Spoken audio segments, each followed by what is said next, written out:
O Deus vivo da Bíblia é um Deus de relacionamentos. E o propósito principal das suas ações é estabelecer um relacionamento pessoal entre ele e os seres humanos. Quando a criação do mundo, Deus estabeleceu dois mecanismos especiais de relacionamento. O sábado, para nortear o relacionamento entre Deus e os seres humanos. E o casamento, para regular o relacionamento entre os seres humanos. Ao estabelecer a sua aliança com o povo de Israel no Sinai, após anunciar ao povo a sua aliança com eles e apresentar-lhes os 10 mandamentos como uma norma de vida, Êxodo capítulo 24 nos mostra que Deus reafirmou a sua aliança através do espargir de sangue de animais sobre o povo, animais oferecidos em sacrifício no altar construído por Moisés. Desde o Jardim do Éden, em todo o Antigo Testamento, o sacrifício de animais simbolizavam o sacrifício de Cristo, que um dia viria para morrer em favor da humanidade. O sacrifício de animais significava os méritos de Cristo. Ali no Sinai, o sangue espargido sobre os israelitas era a garantia da presença, do poder e da bênção de Deus com eles, capacitando Israel para seguir as instruções que o Senhor lhes estava concedendo. Quando Moisés escreveu os termos da aliança num rolo de pergaminho, chamado o Livro da Aliança, e os transmitiu, leu ao povo, imediatamente todo o povo respondeu a uma: tudo que o Senhor falou, nós faremos. Os israelitas não entendiam a sua fragilidade, sua falta de poder, para por eles mesmos obedecerem ao Senhor. Eles não tinham a capacidade de cumprir a lei de Deus e os seus propósitos, através dos seus próprios esforços. Porque devido ao problema do pecado, existe na natureza humana uma tendência inerente para o pecado, para o mal. Nós necessitamos do poder divino para vivermos em harmonia, em comunhão com o caráter de Deus, com a lei de Deus.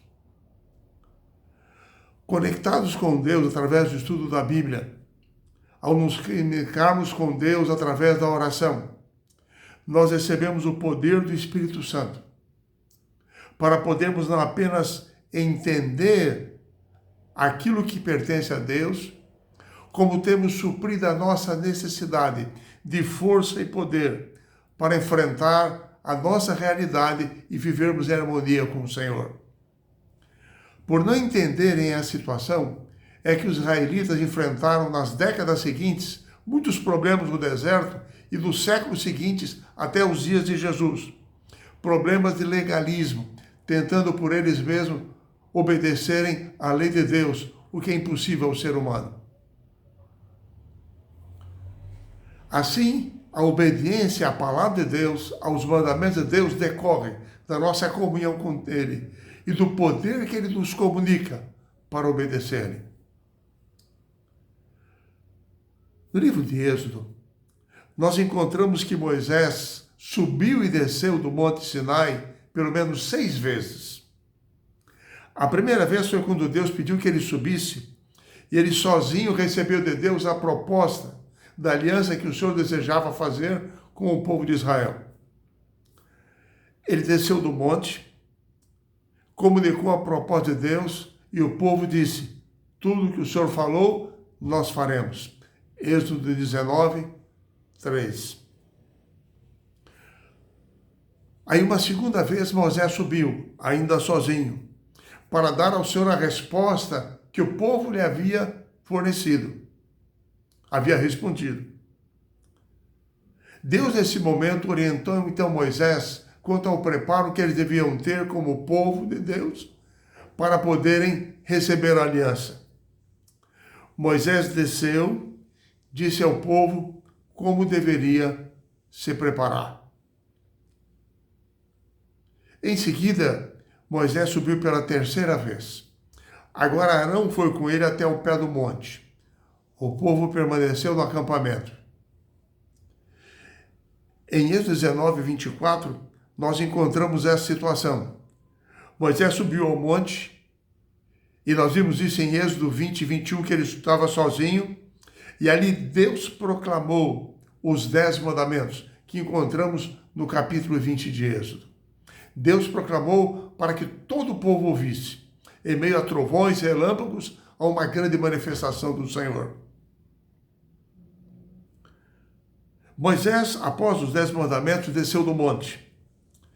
E em Êxodo 24, nós vamos encontrar agora Moisés, Arão, os 2 filhos de Arão, Nadab e Abiú, e mais 70 anciãos de Israel, líderes das tribos, subindo o monte para a realização de um banquete especial de confirmação da aliança perante o Senhor.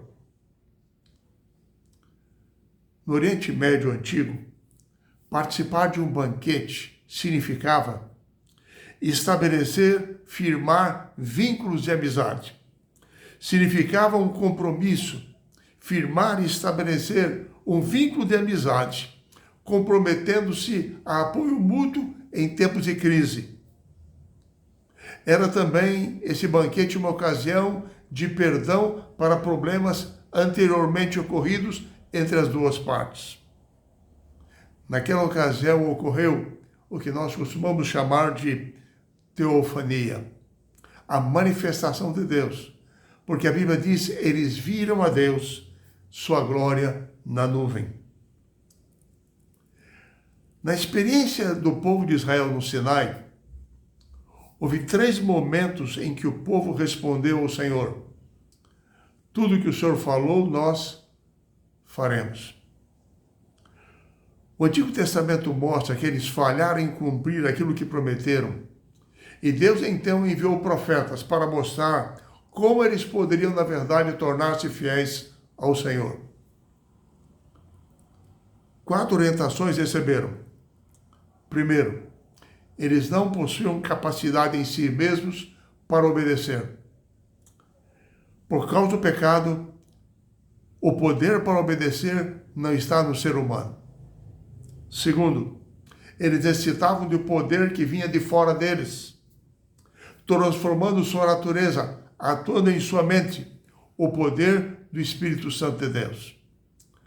Através do profeta Ezequiel, no capítulo 36 do seu livro, a partir do verso 26, nós lemos a mensagem do Senhor. Dar-vos-ei um coração novo, e porei dentre vós espírito novo. Tirarei de vós o coração de pedra, e vos darei um coração de carne. Porei dentro de vós o meu espírito. Farei que andeis os meus estatutos, guardeis os meus juízos e os observeis.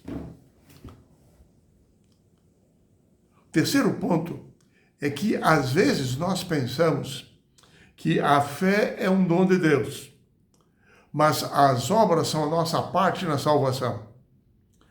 Porém, a realidade em toda a Bíblia, nesse texto de Ezequiel, é que a obediência também é um dom de Deus. Não apenas a fé. A obediência é o resultado da atuação do Espírito Santo de Deus em nossa vida. Deus ordena que as pessoas obedeçam, mas Ele lhes concede poder para tal. O quarto ponto é que Deus mostrou a Israel que a parte deles era decidir, era aceitar estar em comunhão com o Senhor. Como resultado dessa conexão, o ser humano recebe poder dinâmico para transformar toda a sua vida, mudando seus pensamentos, suas palavras, suas emoções, suas atitudes, tornando-nos novos homens e mulheres em Cristo Jesus. Êxodo capítulo 24 nos mostra que após o banquete no monte de confirmação da aliança, eles desceram do monte Sinai. E ali no acampamento o Senhor chamou a Moisés para que subisse uma 5ª vez ao monte. Ali ele permaneceu por 40 dias. recebeu ali do Senhor as tábuas contendo os 10 mandamentos escritas com o dedo de Deus na pedra. Mas Deus fez algo muito maior ainda. Deus instruiu Moisés a que construíssem também um tabernáculo, um santuário. Em Êxodo capítulo 25, verso 12, nós lemos Deus dizendo: e me farão um santuário para que eu possa habitar no meio deles.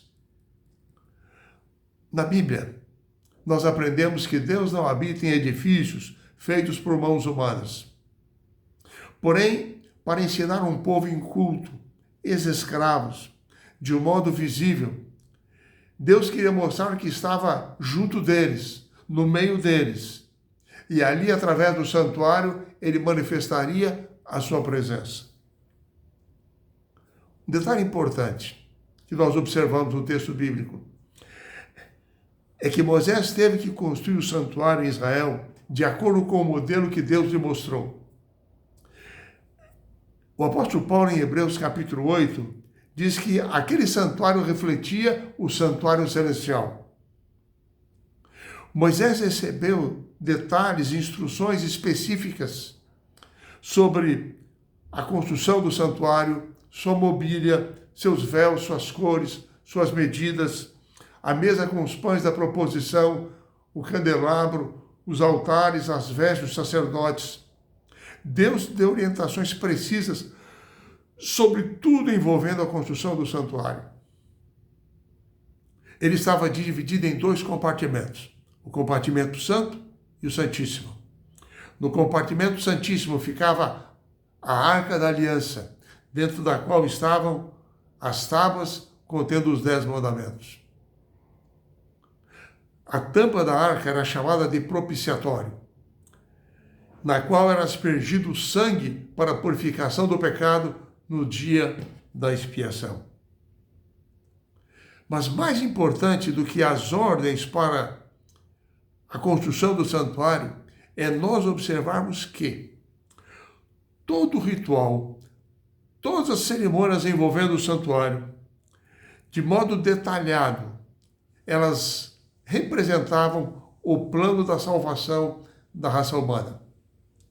Apontavam para o futuro ministério do Messias Cristo Jesus. Sua oferta na cruz, sua obra no santuário celestial. Todas as cerimônias do santuário apontavam para o ministério do Messias. No santuário era realizada a expiação pelos pecados do povo. Assim, o santuário de Israel exerceu uma função essencial de ensino dos dias do Sinai até a primeira vinda de Jesus. Quando em sua morte, o véu do santuário rasgou-se de alto a baixo, porque o santuário terrestre não era mais necessário. O verdadeiro Cordeiro de Deus que tira o pecado do mundo já havia sido oferecido. Assim, após a ascensão de Cristo aos céus, ele iniciou o seu ministério no santuário celestial antes que retorne a essa terra, intercedendo, julgando, justificando os seus filhos, aplicando os méritos da sua justiça para todos aqueles que nele creem. Em Êxodo capítulo 31, nos impressiona ainda o fato de que ao determinar a construção do santuário, pela primeira vez aparece nas Escrituras a expressão de que Deus encheria alguém com o seu Espírito. Bezalel foi capacitado pelo Espírito de Deus com habilidades e entendimento para realizar toda a obra artística do santuário. O Senhor concedeu também a Oliabe e a outros artesãos o seu Espírito para auxiliarem naquela grande tarefa. Assim, a experiência da aliança de Deus com o povo de Israel no Sinai foi um momento realmente extraordinário da manifestação de Deus, do seu amor, da sua graça, da sua justiça e da sua verdade. Enfim, hoje, nós percebemos que, como cumprimento da sua aliança de salvação com a humanidade, que foi apresentada lá no Jardim do Éden, a Adão e Eva quando eles pecaram, Deus, por causa daquela aliança inicial, fez uma aliança com Abraão, de que da sua descendência haveria um povo escolhido, do qual viria o Messias, o Salvador do mundo. E era plano de Deus que o povo de Israel, através da aliança do Sinai, pudesse apresentar ao mundo a aliança salvadora de Deus, pudesse revelar a sua justiça através do ritual do santuário, revelar ao mundo a sua lei, os 10 mandamentos. Essa eterna aliança de salvação, que é tão preciosa, ela vem hoje até você e até mim. Que ela seja aceita e vivida por nós, para que um dia, todos juntos, com os filhos de Deus de todas as épocas, nós possamos participar juntos da herança para os filhos de Deus na pátria celestial. Que o Senhor nos bendiga.